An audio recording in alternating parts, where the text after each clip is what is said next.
Hi everyone, welcome back to the garden, where in today's thrilling video, I'm moving a rock. Yeah, that is pretty much it, just moving a rock. Even just over there, one of those gardens, someone's using all kinds of different power tools, working on a garden project which sounds infinitely more exciting. So I might just try to work in a few pseudo garden lessons, maybe even life lessons, to create the impression that you're going to actually get something from this video. I have also chosen the one grey cloudy day after a bit of rain in a beautiful 10-day stretch of glorious unparalleled sunshine. But it could be worse, couldn't it? It could always be worse, and it's time to actually get on with the garden again. Obviously, if this was a professional big screen production, I'd definitely kid you into thinking that my garden's some kind of eternal paradise by overlaying beautiful slow motion footage of glorious spring happenings in the garden, really capturing the vibrancy and the energy this time of year. But I know you're cleverer than that, you're better than that, I'll respect your time. So let's get on with my garden projects this year.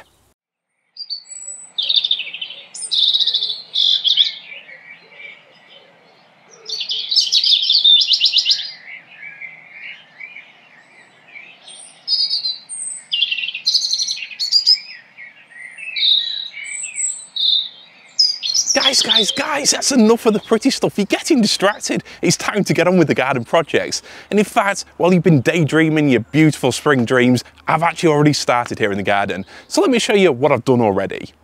So yes, there really isn't the time or the light today to record a lot of those beautiful little seasonal details that I like to pepper throughout my videos. So instead I might have to rely on archival footage and maybe even a little bit of unnecessary drama to really sprinkle the glitter on what is a great big steaming pile of hot garden action today.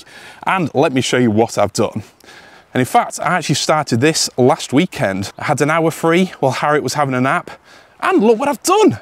I've already made the changes to this corner. It's funny how much you can get done in an hour when you're not actually messing around filming and sharing it, isn't it? What a surprise. So let me go through exactly what I've moved and how I've really changed this area. Well, my general plan was basically to open this area up. I had this small tree fern growing roughly there, and that, once all the fronds grew, came out to pretty much there. As you can see, there's another tree fern there. So the end result was a very congested little walkway through.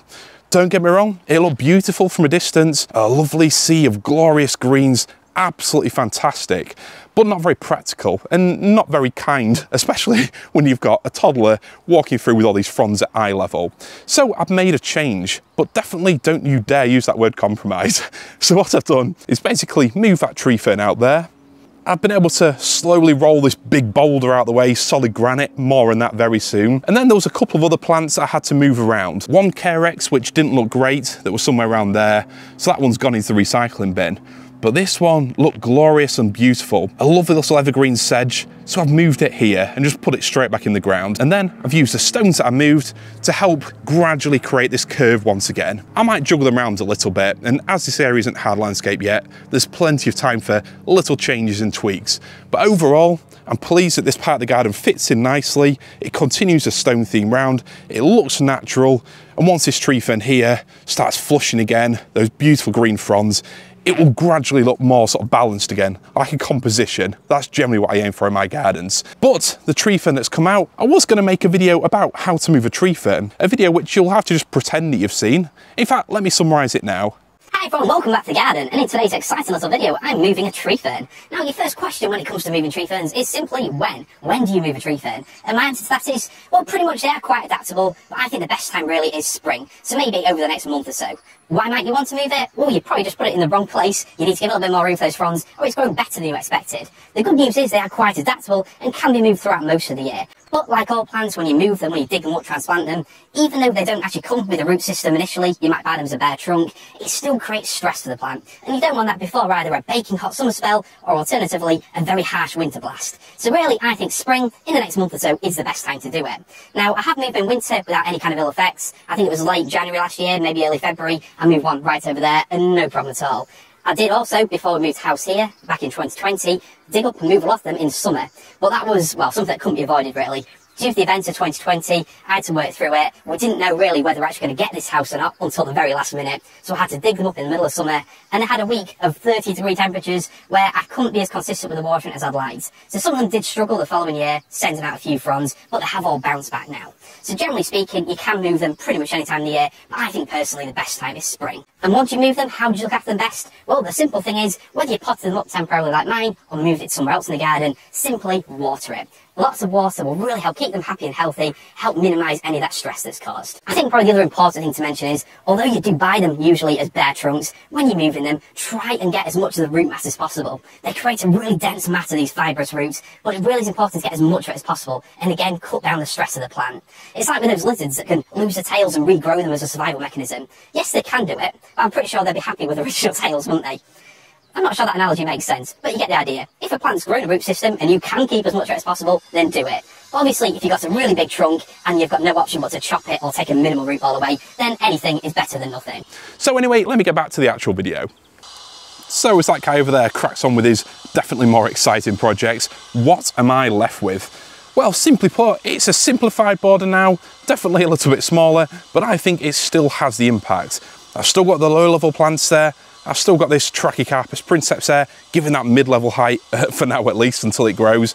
And then I've got the tall tree fern, giving me that real impact, that proper height that really makes the jungle garden feel special. I've also potentially got a little planting opportunity right here, until that fascicle area gets big anyway. And then I actually moved.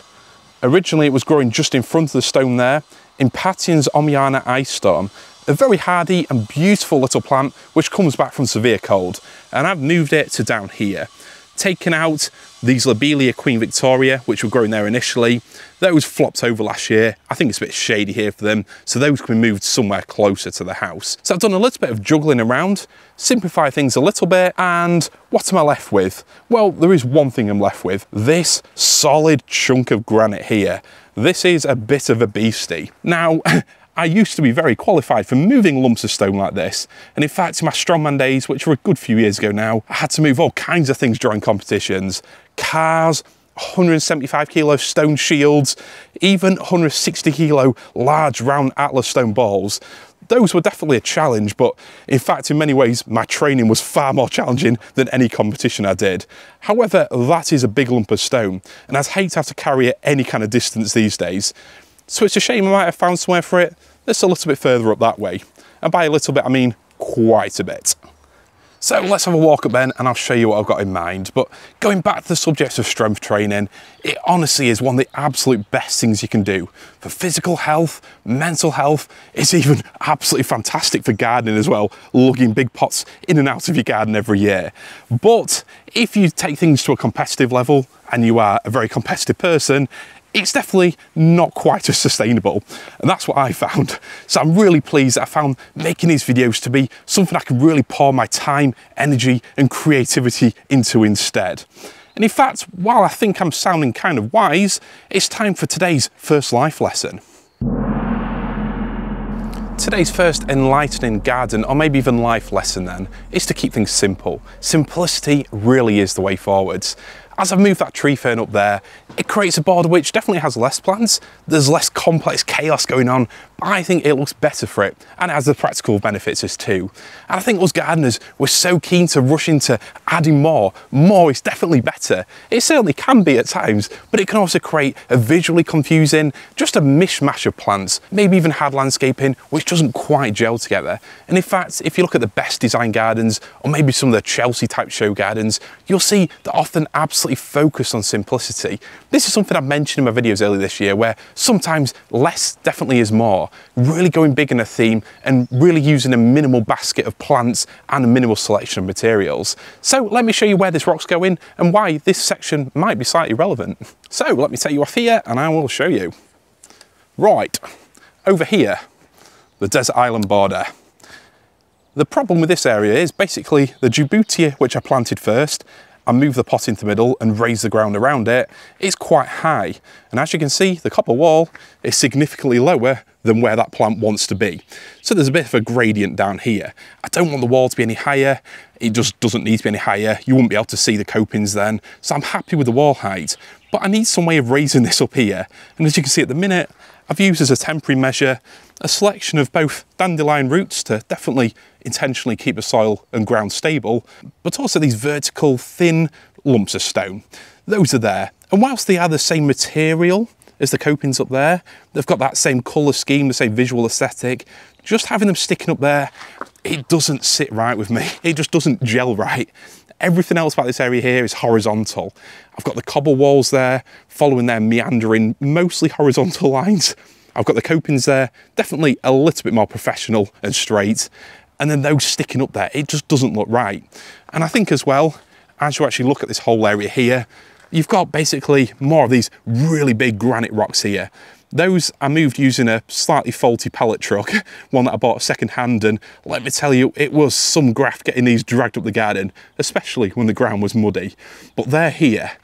I like the cobble wall. In my mind, it's basically like a kind of coastal scene where you've got a cliff edge here, and then all this stone wall, that sort of man-made wall, butts up next to it. But I don't need that third material there. And it would really be great if some of these boulders, the granite theme, was carried on throughout this border, wouldn't it?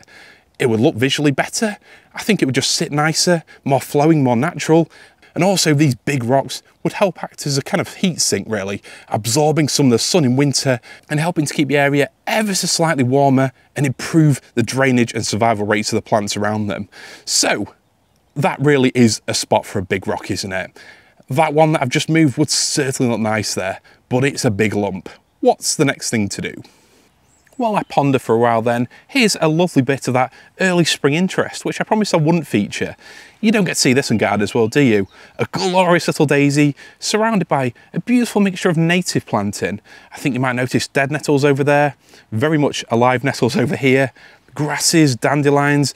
It is really a beautiful but complex and challenging scene to see in a garden. So, the big rock. Now I've decided, that huge rock over there, it's a lovely lump.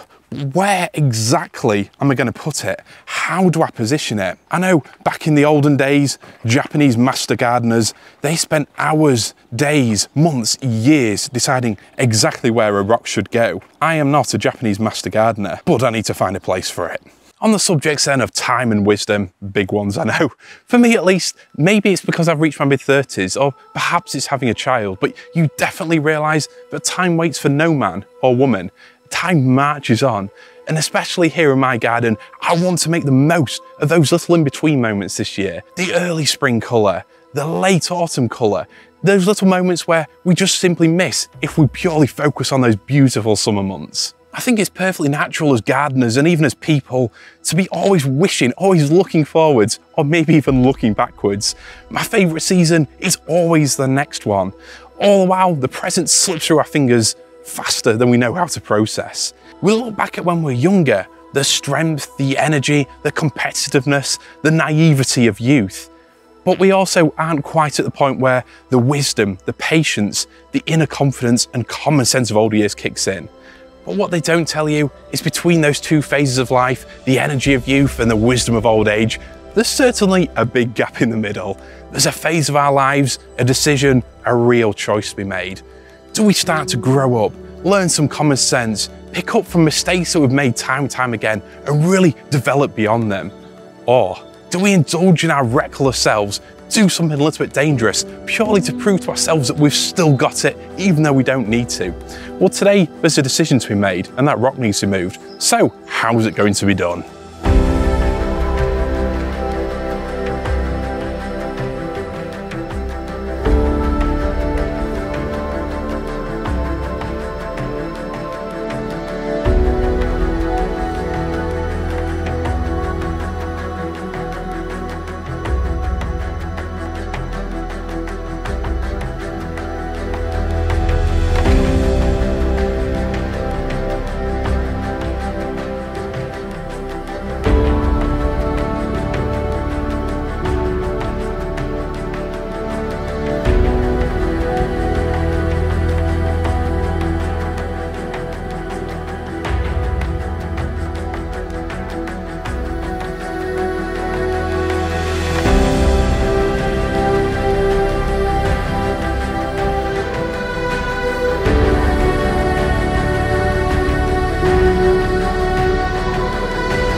Our second gardening or indeed life lesson is just because you potentially can do something doesn't mean you always should. Whether it's a case of repeating plants, going big on a theme, absolutely going for it with some crazy hard landscaping idea, you don't always have to do it. And as I mentioned earlier, simplicity can often be the way forwards.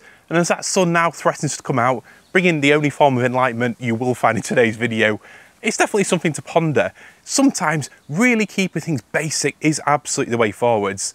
And again, in my videos earlier this year, where I talked about design tips, my lessons and learnings from my years of growing a tropical style garden, often it's a case of sticking to the basics, being really simple, thinking about what you're doing rather than rushing into it, which absolutely is the way forwards.